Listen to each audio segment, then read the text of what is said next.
Hey everybody, this is Stuff I Heard Podcast. Check out my shirt. Isn't that cool? Bubba, it's cold outside. I'm your host, Josh Peak. Merry Christmas. And let's bang out an episode, shall we? Alright, here we go. Good morning everybody. This is Christmas Day 2019. Merry Christmas everybody. I know this time of year, a lot of people are real fussy about, I don't celebrate Christmas, or, how dare you say Merry Christmas. Listen, this is my podcast. This is stuff you heard. You can tell people you heard it here. I am a Christian, and so therefore I say Merry Christmas. If you don't like it, write a letter to your congressman and tell him, I don't like the free podcast that I listen to and they celebrate Christmas. And he said Merry Christmas. Get over it. Just get over it. Alright, so let's move forward. Let's talk about Stuff I Heard, because that's the name of the podcast. This is Christmas Day. My voice is a little bit rough right now. I have been kind of fighting off a little bit of a cold. I rode with the driver about a week ago, and he was coughing all day, and I remember looking at him thinking, oh, this is patient zero. This is where I get sick. This is where suddenly I'm like, oh no, I'm going to remember this moment because I'm going to feel it for the next week. And I was right. I've been taking NyQuil at night and Sudafed and Alivert during the day to try to clear up my sinuses, and it's helping. But there is a moment in the morning whenever phlegm decides that it wants to take over. So there's a lot of coughing and hacking and snotting and sneezing and blowing my nose and coughing again, and then it's fine for most of the day. And then it gets towards the end of the evening and it does it again. And this usually repeats itself until whatever's inside of me finds a way to get out of me. Is that good? That sounds terrible. But anyway, this is Christmas Day, and it's the time of the year that you want to reach out to your friends and family that you love and tell them Merry Christmas and I'm thinking about you and that kind of stuff. And not everybody can celebrate Christmas on the day because of work schedules or family commitments. Maybe you're in a family that's an extended family. In today's time, we have a blended family situation where a lot of people are gone through divorce and they have family in different areas. So like my family, we did Christmas at my mom's on the weekend of the 14th, and then we went over to my wife's son's place and did Christmas over there with him and the kids. And then we're planning on going to her folks' place and doing Christmas later on. So, it's one of those things where you kind of have to work around everybody's schedule, but, you want to at least be there and tell everybody that you love them and you care about them and all that stuff. And if you have some friends that may be spending the time alone, maybe reach out to them, invite them over to have a meal with you or watch a movie. Die Hard's on. You gotta watch the Hans fall off the Nakatomi Plaza. Come on. That's how you know it's Christmas. So, this past week, I've done a lot of coughing and hacking and just trying to survive, and I haven't gotten to listen to a lot. Although I did listen to a few podcasts. I listened to Bert Kreischer's Bertcast, episode 10 of the Something's Burning Uncut series. He has a show on YouTube. It's called Something's Burning. You can find it just by typing in Something's Burning. It's on the All Things Comedy Network, and I think Bill Burr is actually the producer of it. He did an episode, the 10th one, with the guys who made the movies Super Trooper. I think their production group is called Broken Lizard. They've done a lot of movies. They were on the show to promote Super Troopers 2. And they had been on Bert's podcast promoting the movie. And the movie had come out and it had done really well. And he had them on the cooking show to kind of talk about it and celebrate and just be silly together. And it was a fun thing to watch on YouTube. And the uncut thing that he puts on his podcast is just all of the stuff, like all of the audio that you don't necessarily see on the video, because the video is edited down so that it's within a certain time frame and that kind of stuff, and maybe edited out content that they don't want to have on the YouTube portion. But the audio is just the moment they come in the studio, they hit record, and then this is everything. So you get to hear all the behind the scenes stuff, and it's funny. They're a fun hang together. I'm trying really hard not to cough. Just saying that I had to cough. Sorry. So Steve Lemmy and Kevin Heffernan are the two main guys that you hear in the podcast talking to Bert, and they talk to him at length about possibly being on Super Troopers 3, having a character on there, and they play around with this idea, and it's all silly and fun, and it's a fun listen. So anyway, check that out. I also listened to Joe Rogan interview 1404 with Brian Callen. Brian Callen has turned into one of my favorite guests to listen to. He has his own podcast with Brendan Schaub, ex-MMA star Brendan Schaub, called Fighter and the Kid. And I've tried listening to their show, and it's good, but it's not as good as whenever he's on someone else's podcast, like Joe's or Bert's. Brian is a very talented comedian and actor and very funny guy. He has a very intellectual mind. He has lived around the world, traveling with his family, as he was young, and having to learn, how to adapt and live in different areas of the world and learn different languages. And he has a very broad spectrum view on life and is super intelligent. Like when he speaks, you know that he's well read. And he even talks about books that he's reading and things he's learning from it. And from it, he has these comedic tones that come from it that is just hilarious. He has a special called Complicated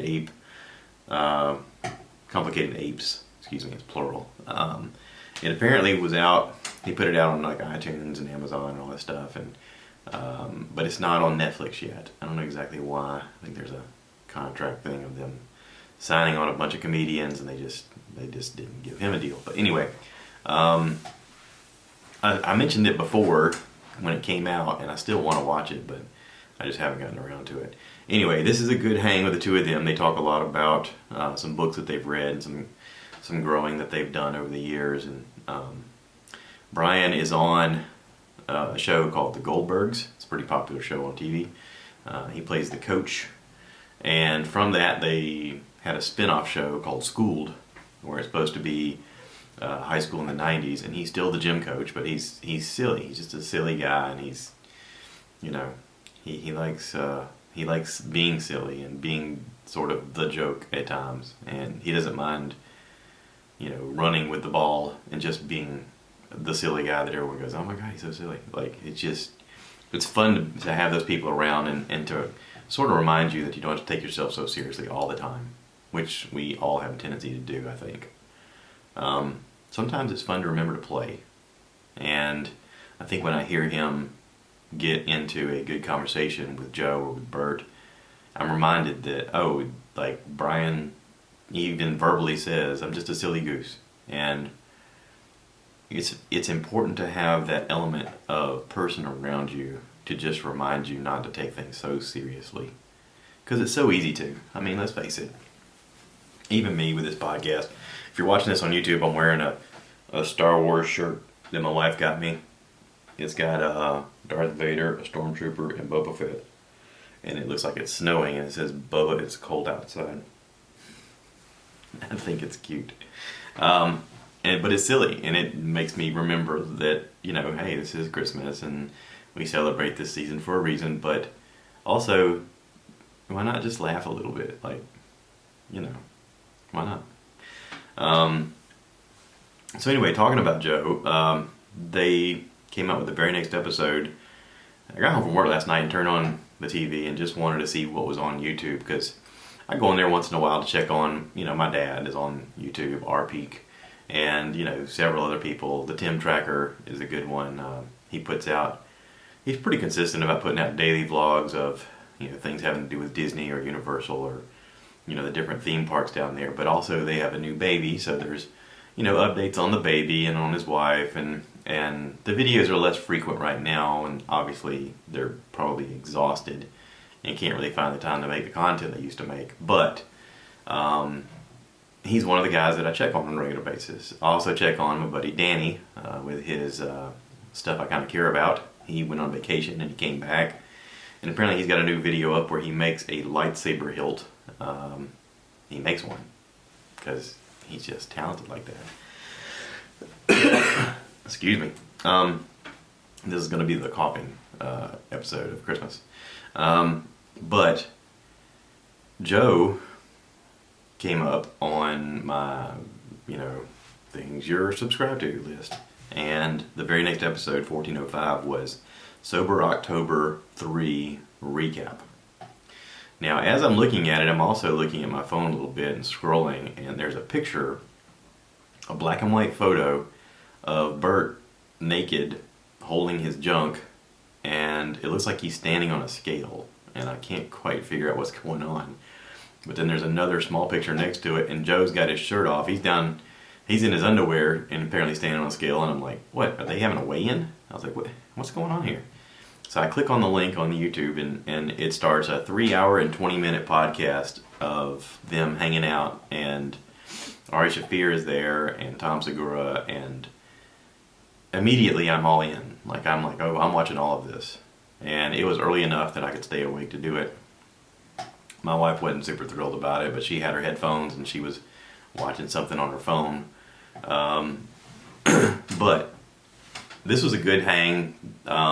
These guys have been making a yearly commitment to challenge each other through weight loss or through trying to stay sober for a period of time to better their lives. And every year it's gotten a little bit better.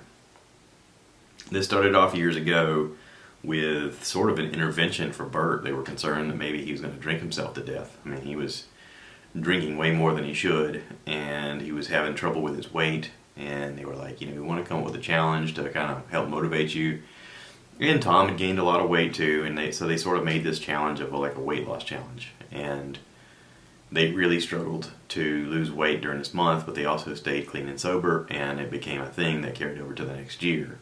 The next year they had a challenge, and in that challenge they also had physical things that they could do. They did they had to do 15 hot yoga sessions during the month, which is like a 90-minute class in hot yoga where they crank the temperature up in the room to like 115, something like that, and they do yoga. Well, they did it as a group and sort of made it fun for the fans because they would put updates and they would sort of challenge each other. And towards the end, it got real fun because they were going to meet up for their last session together. And Tom had gone out and he didn't tell he told Joe, but he didn't tell Bert, and he just wanted to mess with Bert. He rented a Lamborghini and he pulls up and at the time Tom and his wife Christina were just about to have their first child, and Bert kept freaking out. He's like, what are you doing, man? I know what you make. Like, you can't afford this. What do what's going through your mind? And Joe's egging him on. He's like, I'm telling you, man, he's balling. He's selling out theaters, man. He's doing it. And they're dancing and they make videos, and it's hilarious. And the whole time it was just a prank on Bert. And, this is a fun community thing. This is what I was talking about, when I said I wanted to build community. I want to do something where we can kind of, encourage each other along the way. Listen, there is nothing better than helping each other, get better. We can all learn from each other. We can all have our own separate interests and our own separate things that we want to do, but we can ultimately come back and help each other become better people and become better community and help out people who need us. And there's no reason that we can't, especially with technology the way it is. It just takes effort. So, just use some effort. Do something. Celebrate this next year. We're getting ready to start 2020. There's going to be a lot going on. And I'm going to talk a lot about this in the upcoming episode for New Year's. I want to talk a lot about the fact that the new year New year, new me, right? That's the whole gig. I'm going to challenge myself with something that I want to change. And you guys can follow along with my journey and sort of challenge yourselves too, but you know, I'm going to challenge myself with something. And then you're going to be part of it. I'm going to share it. So it is what it is. That's to come. That's called a teaser. So you guys can stay tuned to watch the rest. If you're watching this on YouTube, the video may cut out. I didn't charge this camera. Dang it. I hate when I do that. I get all prepared to do something and kind of fall apart on the end. I tell you what, just hang tight just a second, okay? Hang on. Alright, sorry about that. I had to do some changeover on things. I was going to use a different camera and I didn't, and so that's my fault. Anyway, what was I talking about? Oh, new year, new me. All that stuff's coming up. You're going to watch it. Let's talk about Two Bears, One Cave. I also watched that last night after I watched the Joe Rogan thing. Two Bears, One Cave. Episode 15 came out. It's Tom Segura and Bert Kreischer. They're hanging out, talking about raising kids and things that are coming up in their lives, and some, you know, how they got started, some challenges they had when they had, you know, young kids. And Bert's kids are obviously older than Tom's. Tom's just having, you know, young kids now, and they talk about, you know, what's it going to be like when your kid gets old enough to see the content that you have online about them, and you know, what are the challenges that you think you're going to have with them as they get older.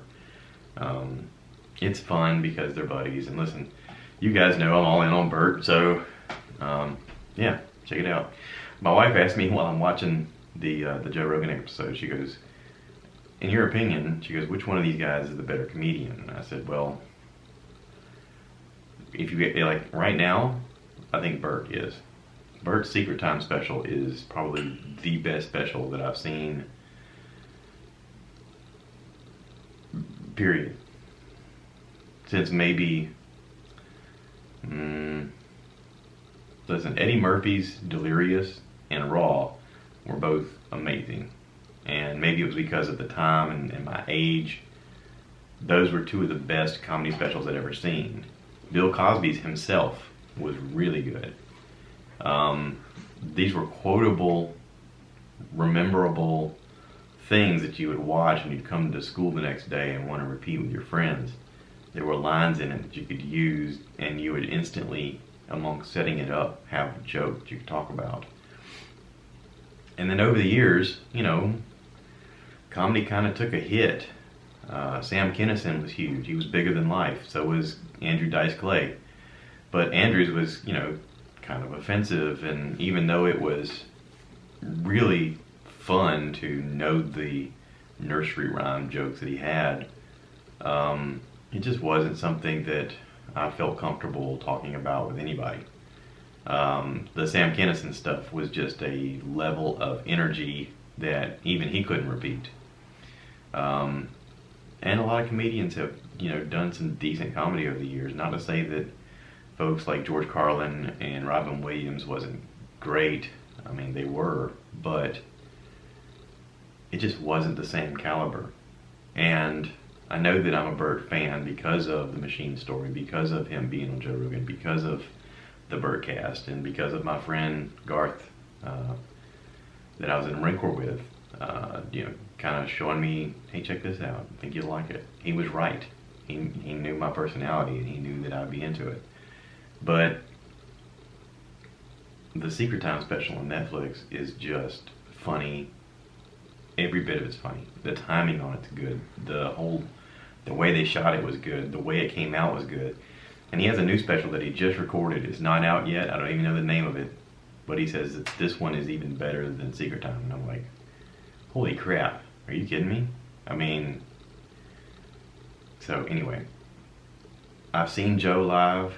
I've watched Tom's specials. Listen, Tom's got some funny stuff, but he doesn't make me laugh throughout the whole thing. Joe has some funny stuff, but again, there's some stuff that Joe does that's just, you know, it's interesting, but it doesn't make me laugh like as a comedian, like I would phrase a comedian making you laugh. Joe has great stand-up, but I think Bert has passed him when it comes to stand-up. Now, obviously, Joe is his own thing. Joe has an empire based on his podcast where he can interview anybody, presidential candidates, scientists, authors, MMA fighters, comedians, you name it. He can have him in there. And he's a good interviewer. He's curious.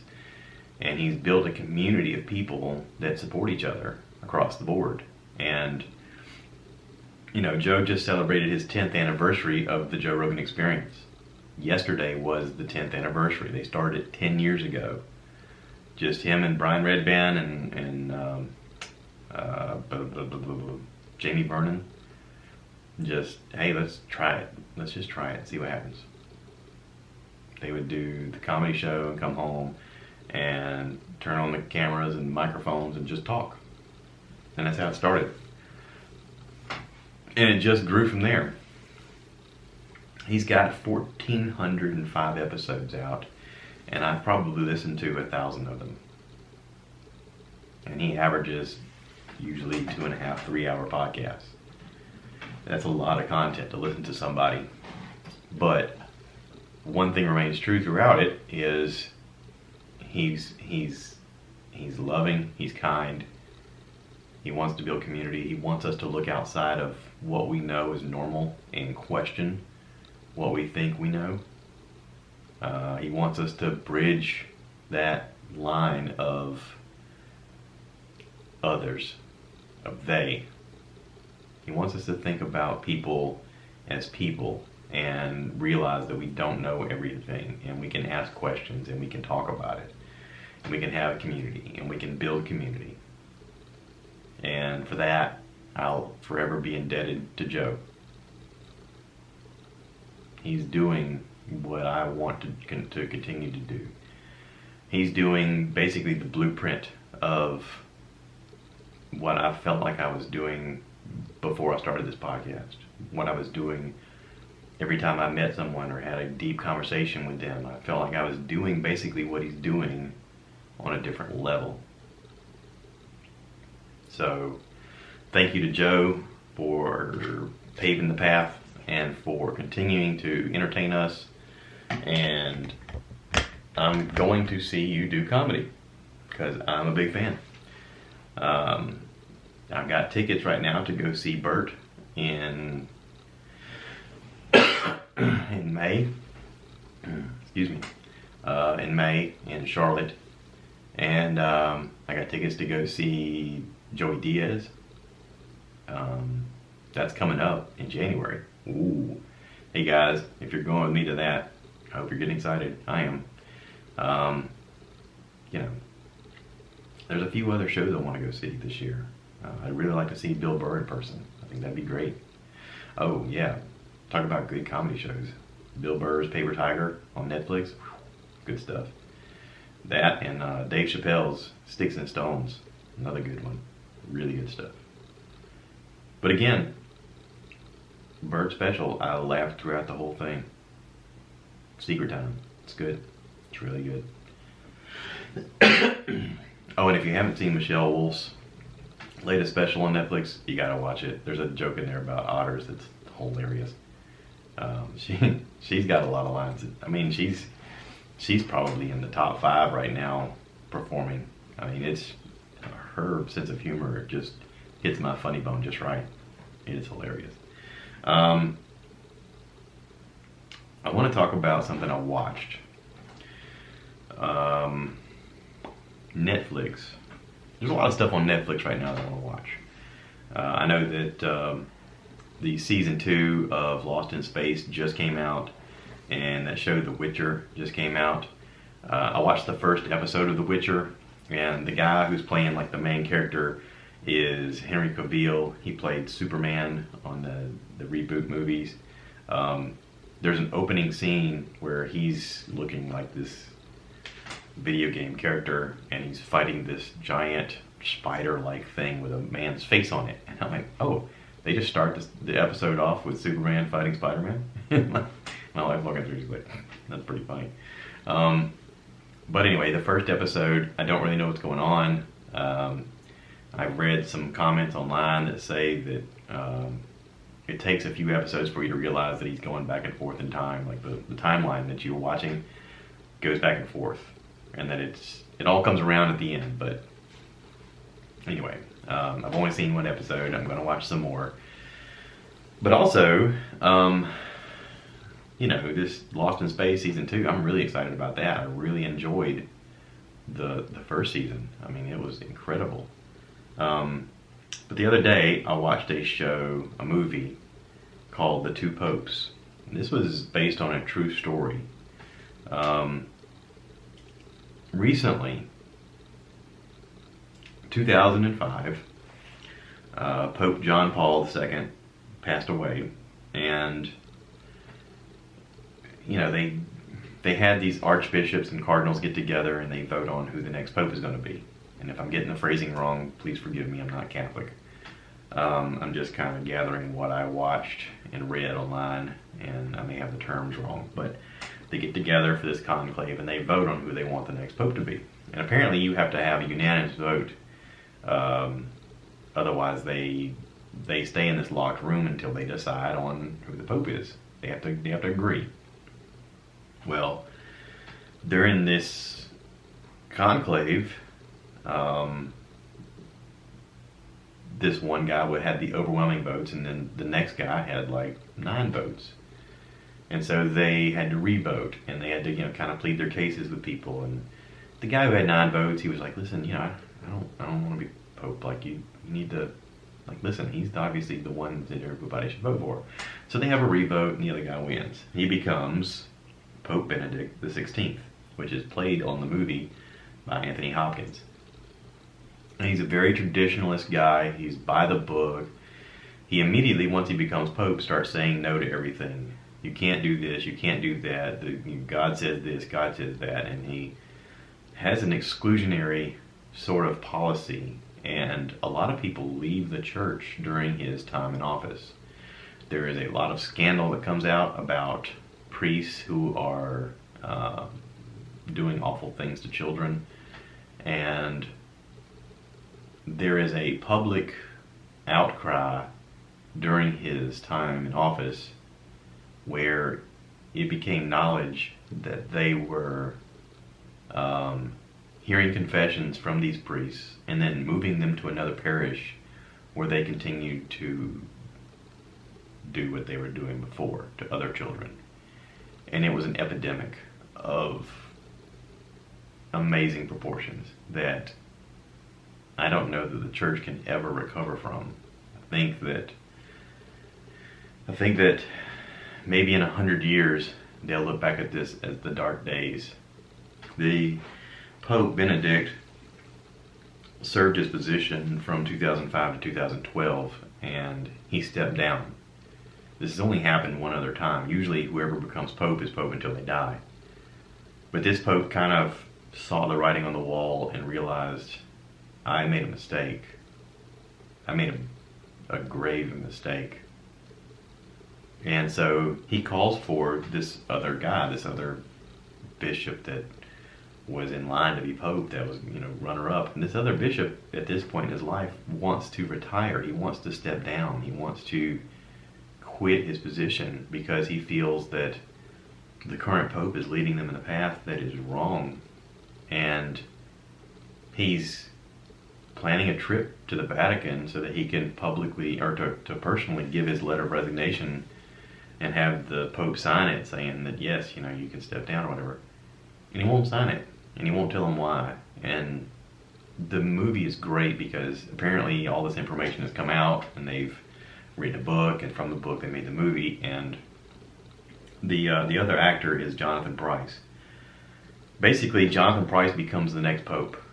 Pope Francis, who's the Pope right now. And he's from Buenos Aires. They go into depth about how they came to find themselves in the church, how Pope Francis, started his journey to be a priest and then a cardinal and a bishop, and some of the things that he did wrong, some mistakes that he made, how he realized that traditional values led him in a path that ended up hurting people, and it changed him. And he realized that his path with the church couldn't be as black and white as they wanted it to be. And for that very reason was why he wanted to step down, because he had learned to change over the years and to accept people more for who they are and not for what they were supposed to be. And it's a very interesting movie to watch. There is reading involved because there are times where they're speaking Latin. They say Latin. But the new Pope is, he doesn't want, he thinks it's embarrassing that they have wealth when so many people are starving, and so he's constantly being found leaving the premises and taking money and, you know, gold and things like that and just giving them to the poor, giving them to organizations that help the poor. And he's constantly trying to travel without an entourage. He wants to go out on his own and meet with the people and walk with them and talk with them and help them in ways that he feels like only a person of, you know, Pope status could, and giving them hope and making retribution. And, you know, he's changing Catholic religion to keep up with the times of what's going on, and using language that's more of acceptance and less of exclusion. And that's so important. And this is such a good story, and these actors are so good playing these roles. There's all kinds of information whenever you start the movie talking about, you know, critically acclaimed and winner of this thing at this festival, winner of this thing at this festival. And usually whenever a movie says it's winning awards, it's usually when it's a crappy movie. There's a lot of crappy movies out there that win awards. This is not a crappy movie. This is not a Michael Bay fast, you know, gun slinging, sexy thing. If you want to watch that, go watch Six Underground. That's what that is. This is something better. This is very compelling. This is based on truth. This is based on what's really happening right now. What just happened. And it talks a lot about the Catholic Church's involvement, and specifically this Pope's involvement, and how, you know, at the end of the day, we're all human, we're flawed, and we make mistakes, and you hope that you make the right choices, but oftentimes you don't. Even me trying to do a podcast while I'm coughing. I'm sorry, guys. I'm really trying. Anyway, I'm going to wrap this up before I start coughing more.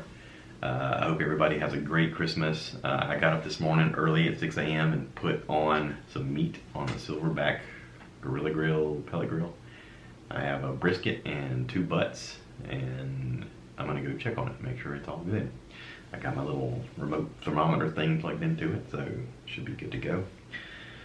Low and slow is the rule. So, anyway, take care. Merry Christmas. Happy Hanukkah. All the good stuff. Love you guys.